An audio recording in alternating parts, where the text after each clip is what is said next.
welcome to this episode of TCA Crossroads, where entrepreneurs and investors connect.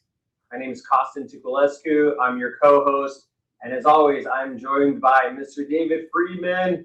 David, how are you today, sir? Good to see you. I've never been so good. It's great. I'm now looking at you, and I see this new millennial haircut of yours, and I'm impressed. Yeah, I mean, you could be GQ today. I'm even more than this is Gen Z right here, David. I'm probably a generation off, but yeah, you're probably Gen Z, and I may have to go to Sam, my barber, to try to do the same thing, but I don't think I'd look as good. Tell Sam to go. It's a 1, it's a 2, it's a 3, it's intense. But yeah, I took my two boys, 8 and 10, and they wanted the deep cuts, and we did that, and we all walked out of there looking like little mini-me's, and it was fun. So you got a BOGO? You did a BOGO? Buy one, get one? Not really. I ended up paying out of my nose. It was like $90 for 3 haircuts. So that's pretty cheap. I mean, I can't tell you how much I spend for mine, but Sam drives up in a Lamborghini, so I guess it's okay. but it's interesting. I'm really looking forward to today's podcast because we were looking at a couple of deals in the medical area in Orange County, and the doctors there were poo-pooing the deals. Everyone has a different perspective and a different bias. I'm looking at it as a non-medical person saying, boy, this is really cool. It's great. I'm looking forward to hearing it. But the issue is when you as an entrepreneur come into looking at a deal, and when we as tech executives converting to angels look at a deal, we look at it from a different perspective. So I think our guest coming up is going to put things in perspective, better perspective probably. And who do we have today? I'm excited. We're very fortunate to have Richard Sudek. Richard is a PhD, did some research in this area, and he is the chairman emeritus of Tech Coast Angels. In fact, when I joined back in 2008-9, I think Richard was the actual chairman or the president of one of the entities. So Richard, come on down. All right. Hello, Richard. How are you? Good. Hi, guys. Delighted to be here today, but I just want to mention that whatever you're paying for the haircut, David, you're paying too much. Yeah, well, at least it's real hair. I mean, that's positive. My father was a cue ball, so I mean, this is good. I'll take what I can get. That is important. But anyway, welcome. I really appreciate you spending some time. Huh? No, I was just going to say again? Sam's doing really well for himself, I think was Richard's point. Yeah, it's called trickle down. Yeah, trickle down economics. But let's go back to the subject. We were just talking offline before you joined us about biases that people have. When medical people look at a deal, they kind of poo-poo it. When somebody's been in that area, they may say, "Yeah, heard it, seen it before." And then it takes somebody who doesn't have any knowledge to say, wow, we can take this kind of idea and we can really make it into a great business. Now, I understand you did some research into, biases, the psychology of different kinds of investors. So can you tell us a little about yourself first and then maybe jump into the kind of research that you've done? Sure. Be glad to. So a little background. I'm a bootstrap entrepreneur. I was a geek as an undergrad, computer science engineering, started a computer consulting firm at 24 with $250 and bootstrapped that up for 17 years and sold to SAIC, a big engineering company at the time, back in 99. They were about $6 billion in revenue. And when I sold the company, I was going to semi-retire. And so I wanted to retool and was curious about teaching. And so I went back to get an MBA and just kept going and got a couple other graduate degrees. But at the same time, I joined Tech Coast Angels. And I was curious about the screening process and how the process overall worked. But anyway, I got very involved with Tech Coast Angels and was in leadership roles and was chairman. I think it was 2010. But at the same time, I was teaching at Chapman and then went to UCI and built what's called the Cove, which is a big entrepreneur center, 100,000 square feet and wet labs and and workspaces, startups and angel groups, and we have VCs, etc. So I've been involved really pretty intensely in the last 20 years with entrepreneurs, and especially in the angel investment world, involved with a number of funds. The ACE Fund we started when I was chairman at Tech Coast Angels. We started the Cove Fund when I was at UCI.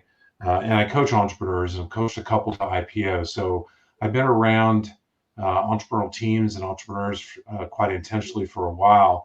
My PhD advisor was a team leadership expert, which really lends itself well to startup situations, because basically these are high velocity teams that have to make quick decisions with either little money or no money. And so learning the difference between high performing teams and low performing teams plays pretty well in the area of trying to coach entrepreneurs and entrepreneurial teams in getting to successful exits.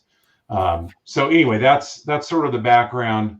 But when I joined TCI, I wasn't familiar at all really with angel investing. I had bootstrapped my company. And so as I went through the process and the screenings, I was sort of interested in what I thought was a less objective or less analytical process, at least back then. And I found a lot of biases and social psychology types of things going on as far as herding, and how, if someone who was respected in the group said something positive in the beginning of the screening, that would sway the crowd, or if they said something negative, that would sway the crowd. And so there was a number of things that I did was as screening chair to try to alleviate or at least lessen some of those biases. So for instance, we used to pass around a sign-up sheet. Well, if you were a new angel and you were at the end of the line and no one signed up for the deal, were you going to sign up? Probably not. But if most people signed up, you probably did. So we eliminated that. And we also found that the loudest voice in the room sometimes dominates the questions and the meetings. So we went to a process rather than the entrepreneur managing the questions, a member managed the questions, so that he or she could call on the people with the right expertise and maybe slow down someone who was loud and asking a lot of questions. So we got a more diverse interaction within the process. So that's a bit of a long answer. Before the PhD, I could answer that in about 5-10 seconds. That's what happens when you get a PhD, Richard. Right.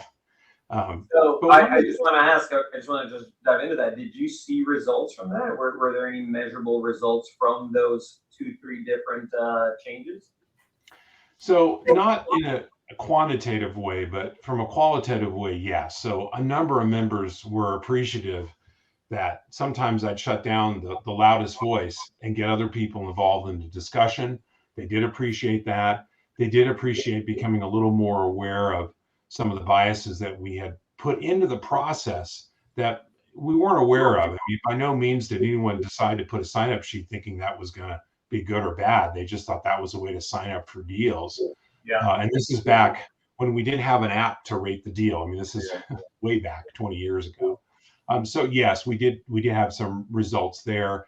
We also had cases where sometimes an angel, had a big ego and decided to try to show off his or her ego by pushing the entrepreneur in ways that weren't positive, and that created a negative process for the entrepreneur. And that was one thing we wanted to change. Is that, look, we might not like the deal, but that doesn't mean that we treat the entrepreneur with any less respect. And we really want to actually provide some service even if we reject the deal. In other words, we want to tell them why we were uncomfortable with the deal. And that might help them revise their pitch or approach their other angel groups in a different way. We also welcome, of course, entrepreneurs back, and that would allow them to recalibrate their presentation. So we wanted it to be a positive process. Now, as an entrepreneur, especially if you're a younger entrepreneur, if you get rejected, that's not positive, but at least we can provide some feedback that is helpful. So we did make those changes to try and make the process better, both for the entrepreneur and for the investor.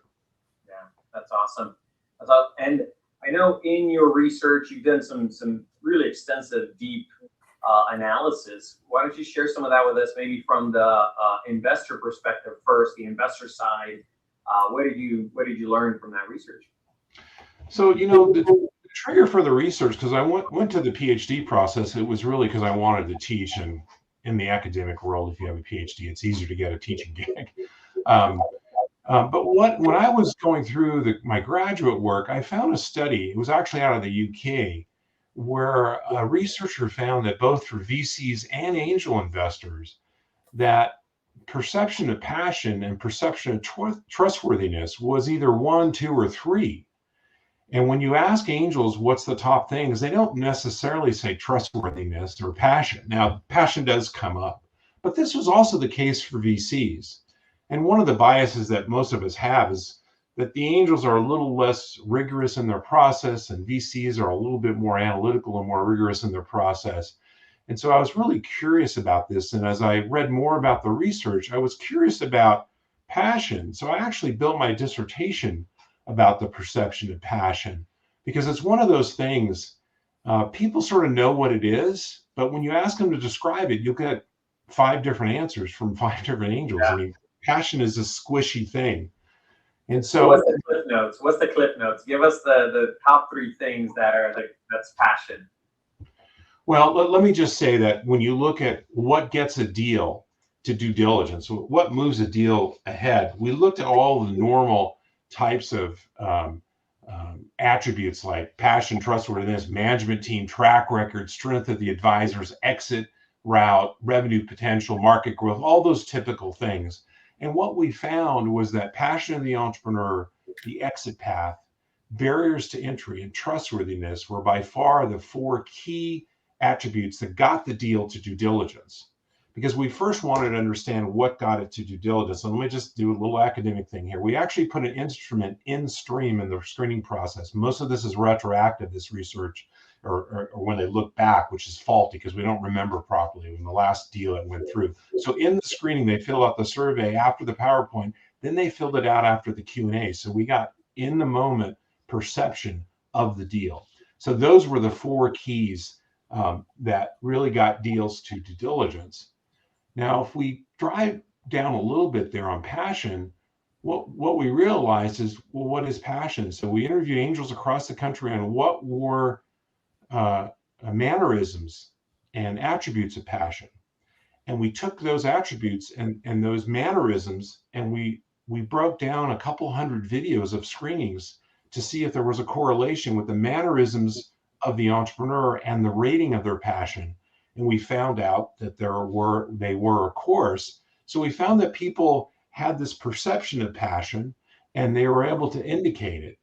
And when we found out what passion was, it broke out to 4 separate attributes. So the first one you would consider extroversion. You know, they were excited, they were somewhat extroverted, but it wasn't the only view of passion.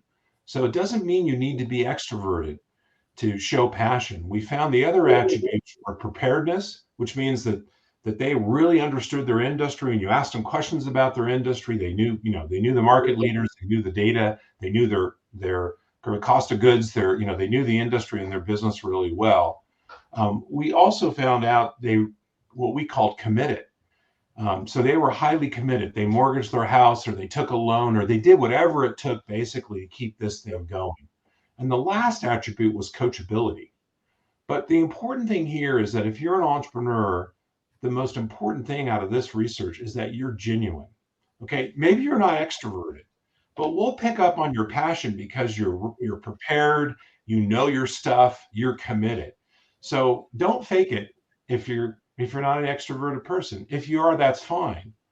But another sort of a niche of that research is that when we looked at trustworthiness, just for people to be aware and entrepreneurs, that when we build trustworthiness, we make an assumption in the very beginning. But people who are quiet are initially trusted less than people who talk a lot, which is a bit counterintuitive.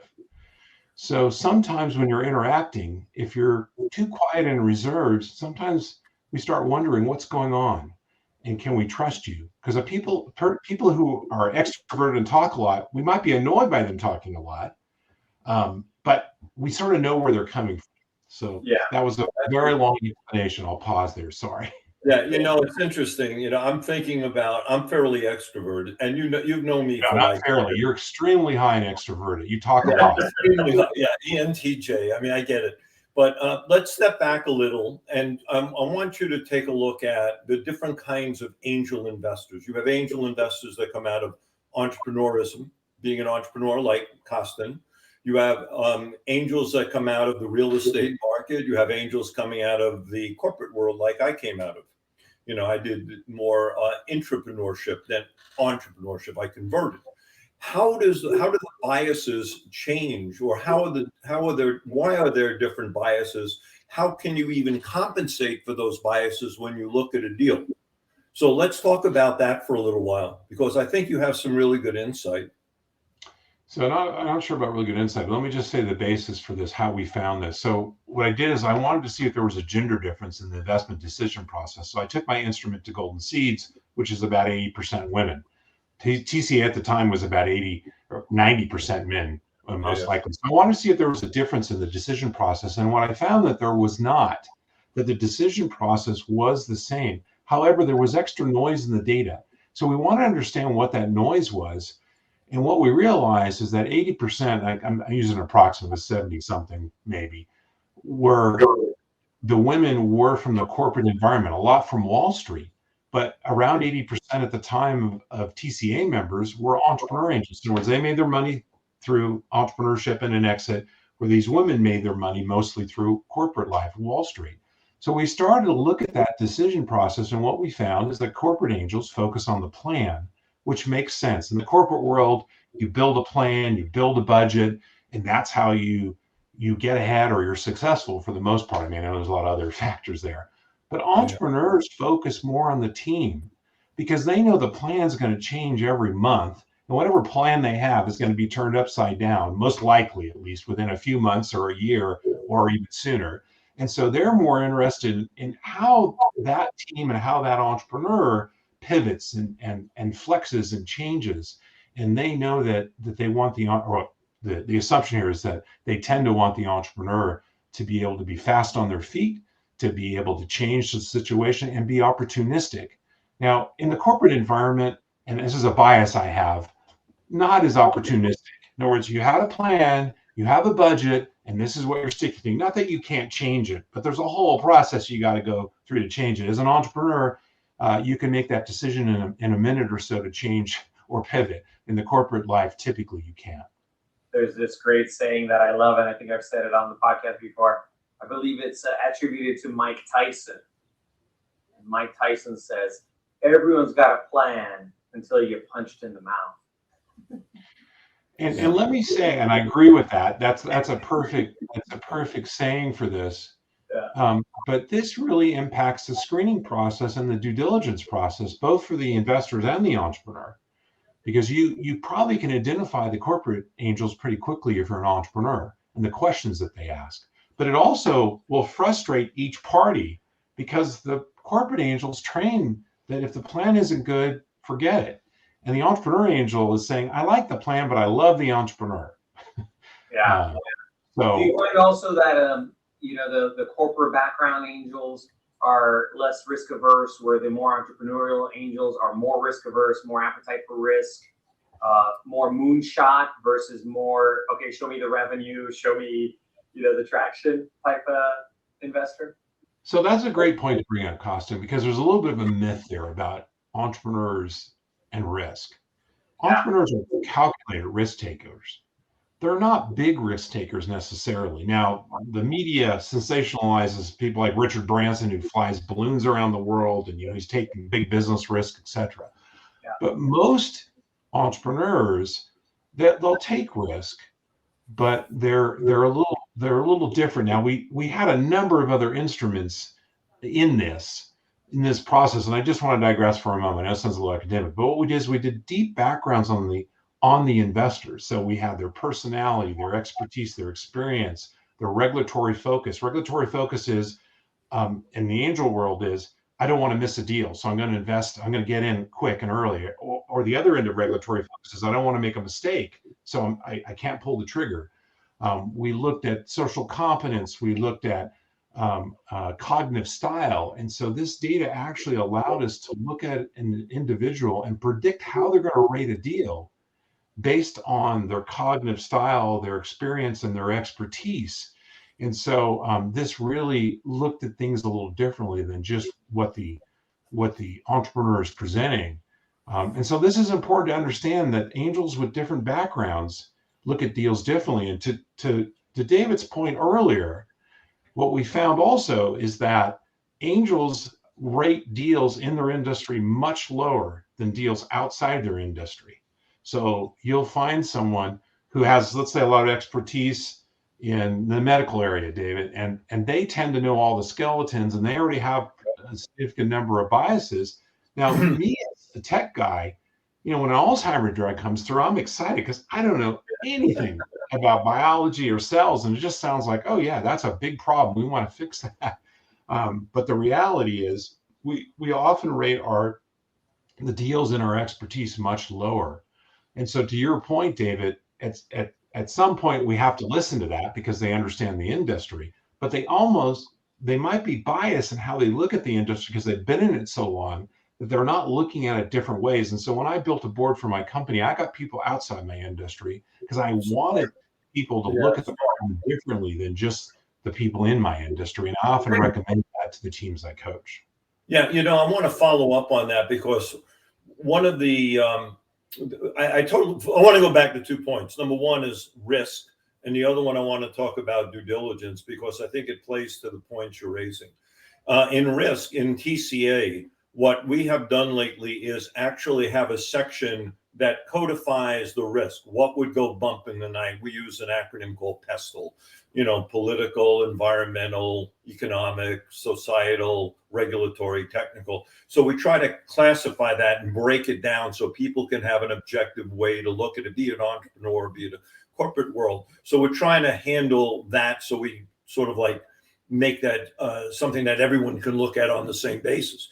But now we look at a team, and one of the key aspects, and maybe you can talk about this, is how to build a due diligence team that has that diversity of thought and can look at a problem from a variety of angles, bring in your biases, but also your positivity to that due diligence. How do you form a great due diligence team? Well, this actually goes back to the shared or team leadership concept. So what we found in the research, now this is just general in teams, is that diversity is what differentiates a high performing, low performing team, but not just in gender and race, cognitive style, age, background, etc. So look, if you get someone who's focused on the entrepreneur and there's a finance or an accountant person in the due diligence process, and they only want to focus on the pro forma, and that's how they're going to make their decision, that makes some of the investors in the room crazy. So the reality is you actually want to create a diverse team which raises cognitive conflict, but is a better process. And so when you build that team, you have to talk about how we have difference of viewpoints or backgrounds. It's going to create some conflict, but that's what's going to make a better team. And in addition to that, I think you need a devil's advocate. You actually need someone that's naysaying or challenging. Naysaying is the wrong word. Challenging whatever perceptions being created if there isn't backup or data to that point. And again, this creates conflict in the group. So there's all kind of different cognitive styles and ways to look at cognitive. So for instance, one of the things I talk to people about is there's people that make quick decisions and move quickly, and they make good decisions most of the time, or even great decisions. And there's other people that marinate and think about the decision. And those two people in a group will make each other crazy because someone says, "Oh, this is where we need to go." And the other person's still thinking about it and processing it. Now, they might have a deeper thought process that actually gives them a better answer, or they might not, but they just process differently. So the reality is we just have to appreciate and actually embrace those differences. And the person leading that due diligence team needs to know how to manage those personalities, egos, and styles. How does that person get trained? How does a team leader get trained to manage the diverse personalities? Is there a magic pill? Is there a course? Do you teach it? I know you coach it. No, I'll tell you that a process that I went through in my graduate work, I took a course called self-leadership. And the concept was you can't lead others until you can lead self. And so the reality is becoming much more self-aware of your biases and what internal messages you're telling yourself when you go through that process and you're challenged. So the idea is, as you become more comfortable and self-aware, you're able to allow that cognitive conflict and someone attack you and then help unwind that amongst others. So I don't have a quick answer for that. That's a lot of therapy, psychology stuff. Another PhD study for you? Maybe, but Hey, let's go back to something that is kind of sticking out in my brain a little bit, and then we're going to be wrapping up because we're coming up to time. We all agreed that if you have expertise in the field, you're more likely to poo-poo the deal, right? Or like point out all the blemishes, point out all the reasons it's going to fail. However, in almost all due diligence teams, the person leading the due diligence is the expert in the field, right? Not necessarily. I mean, I've Not seen necessarily. like you have a medical deal, you get the best medical people. You have a SaaS deal, you get the best SaaS people. They're the ones that maybe if they haven't poo-pooed it and they step up, and then they're leading it. Like, is there something there where like you need? They may not be the lead. They will be on the team though. But there's a difference between a pure expert like a SME, subject matter expert, and a person that can coordinate all the variety of things you need to look like at a deal, including you know this as well as anyone else. You're an entrepreneur. Right. But the person leading the deal will almost always pull in subject matter experts. Absolutely. Which we've agreed have worse bias against those deals. Right. Perfect. And Okay. so does that say that we're building in a kind of an anchor, like a wet blanket? We're building in a wet blanket into the process of due diligence. Yeah, throw in another devil's advocate and you have two wet blankets. Well, I think that one of the devil's advocate is that they're devil's advocate is a poo-pooer. Oh, okay. Well, that would be interesting. An anti-devil's advocate. Now, this is probably too fine of a point, but the reality is it depends on the cognitive style and the approach that person takes, that expert. They can actually be very optimistic and positive about it and not poo-poo the deal. It's just that our research show that we tend to penalize or rate a deal lower. It doesn't mean we don't like the deal. It just means we rate it lower. That's exactly my point. Yeah, but I think the point here, though, is something you both said, even though acknowledging David here public is a little difficult for me, is that what you really want at the deal lead to be not the matter expert, but someone who leads best. Because someone who can lead and coordinate and deal with the egos and all those things is the one that's going to have the most effective process, because they're going to be sure they include the expert, but also other people's viewpoint.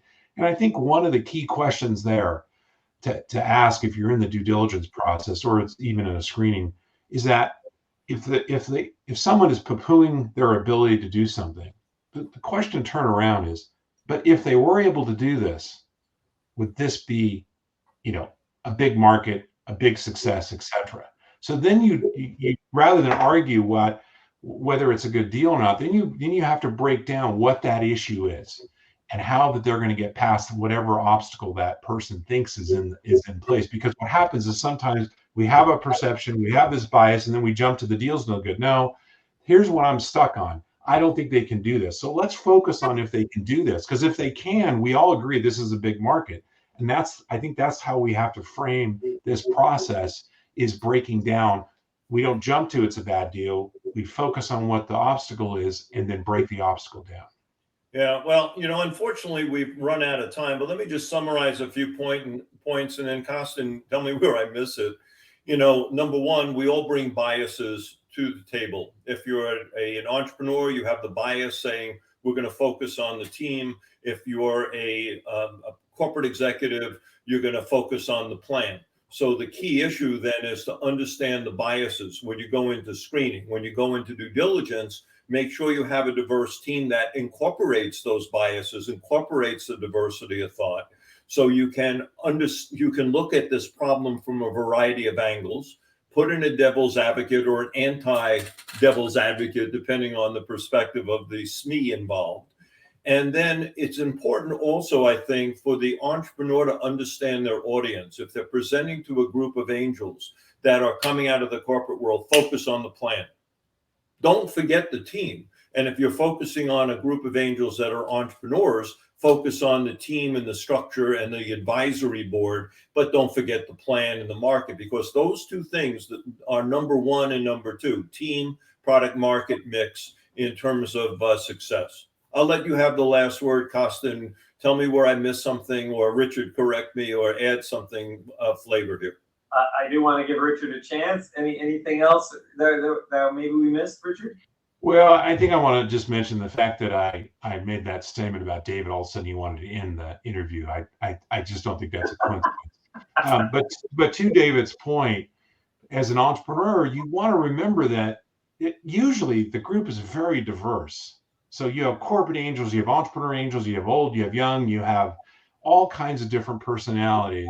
And your job is to uncover or identify what you have, especially in the due diligence process. And the screening, it's a little hard. It's a big room and you have one interaction. In the due diligence process, your job is to learn what their background is, how they approach things, and then frame the answers that best suits their biases and their frame. Because if they're corporate, they're going to want a different answer than if they're a bootstrap entrepreneur, for the most part. I'm not saying on average that with the research which they do. So I that would be the key thing here, both for investors to appreciate other people's expertise and difference of opinion, and for entrepreneurs to realize that this is really a difficult process, in that you have to uncover those personalities and those backgrounds if you want to be more effective. And it's actually a great process, because what they're going to do is challenge your whole plan and your whole pitch, which is going to probably improve your business because it's been challenged. I know it's not fun, but it is fun. It is fun. It's hectic necessarily. Yeah. Constantly. Well, and you certainly can't live in your own bubble where nobody challenges you, nobody gives you critical feedback. And whenever I pitched angels, I've always learned something and took it back and improved my business. And in addition to what you just said, Richard, let's not forget the things that the entrepreneurs should remember. Be passionate, be trustworthy. Those seem like universal qualities that people want to see. So just jump in and say, be passionate doesn't mean you have to be extroverted. Be genuine. Sure. Yeah. Be genuine, and trustworthiness is built on being genuine. And if you don't have the answer, let me just say this one's obvious, but if you don't have the answer, say you don't know. There's too many young entrepreneurs who try to BS their way through. We have excellent BS meters as investors for the most part. And just say, look, I'll get that info for you in the next few days, or I'll get back to you tomorrow. Just don't BS your way through the screening. Sorry to interrupt. And with that, thank you, Richard. It's a pleasure to have you on here, and thank you for sharing your in-depth research and findings. I do want to put it in our comments, so we'll add to the comments if there's any additional materials available online that people can look at, dig through. I know you've got some slides and everything, so maybe we can provide that in the comments. And with that, we're out of time. Thank you for watching this episode of TCA Crossroads, and click like, click subscribe, share it, and we will see you all very soon on the podcast. Take care. Yeah, thank you, Richard. Good to see Thanks, you. David. Thanks, Costa. Really like it. Bye, guys.